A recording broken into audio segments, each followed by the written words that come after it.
पैठणी साडी ऐकलाय का शब्द? तुम्ही ऐकलाय का रे? किती रुपयाला असते माहितीये का? नाही, ज्ञानाचा अभाव. हरकत नाही, थोडं ज्ञान घ्या, लागणार आहे नंतर. पैठणी साडी असते का नाही रे? किती रुपयाला असते रे पैठणी साडी?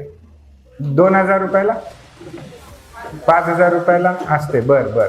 आणि महागवाली किती रुपयाला असते रे पैठणी?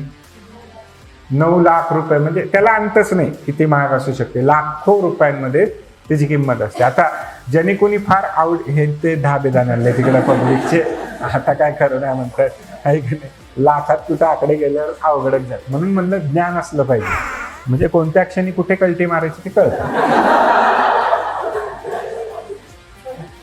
म्हणजे असं शॉपिंगच्या दिवशी माझं एक्स्ट्रा लेक्चर असतं, ते माहितीच नाही तुला. असं आपण काही म्हणायचं नाही. पुढे जाऊया, चला. सो आता तुम्ही सांगा, ज्यांनी असं सांगितलं की काही पैठणींची किंमत लाखात आहे, काही पैठणी 2, 4, 5 हजाराला पण मिळतात. काय फरक आहे रे? ज्यांनी थोडंसं जवळून बघितलंय ते, जी हँडमेड पैठणी आहे ती महाग आहे आणि जी मशीन मेड पैठणी आहे ती स्वस्त आहे. हँडमेड म्हणजे कसं? एक हातमाग असणारे, एक 4 लोकांचं कुटुंब असेल, 2-3 लोक त्याच्यामधले विणकाम करणारे असतील आणि ते एक पैठणी बनवण्यासाठी खूप मेहनत करतात. कधी कधी 8-15 दिवस, कधी कधी महिना ते एकच साडी बनवतात आणि मग त्याच्यावरचं जे नक्षीकाम असेल ते एकदम युनिक असतं, कारण त्याच्यासारखी साडी दुसरीकडे कुठेच नाहीये, कारण ती एकच साडी त्यांनी बनवली आहे आणि ती एकच आहे म्हणून महाग आहे.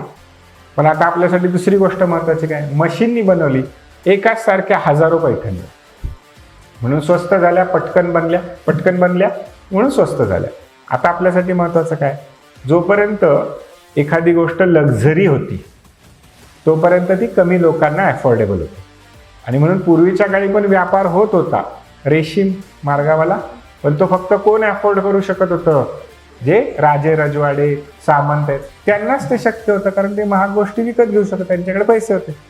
आता मोठ्या प्रमाणावर प्रोडक्शन झाल्यामुळे, किंमत कमी झाल्यामुळे, दोन्ही गोष्टी झाल्या, खूप मोठ्या प्रमाणावर प्रॉडक्ट अवेलेबल झाले, मोठ्या लोकसंख्येला ते विकत पण घेता येऊ शकले, कारण किंमत त्या प्रमाणामध्ये उपलब्ध झाली आणि तिथून पुढे गती वाढायला सुरुवात झालेली आहे, ती म्हणजे जागतिकीकरणाची.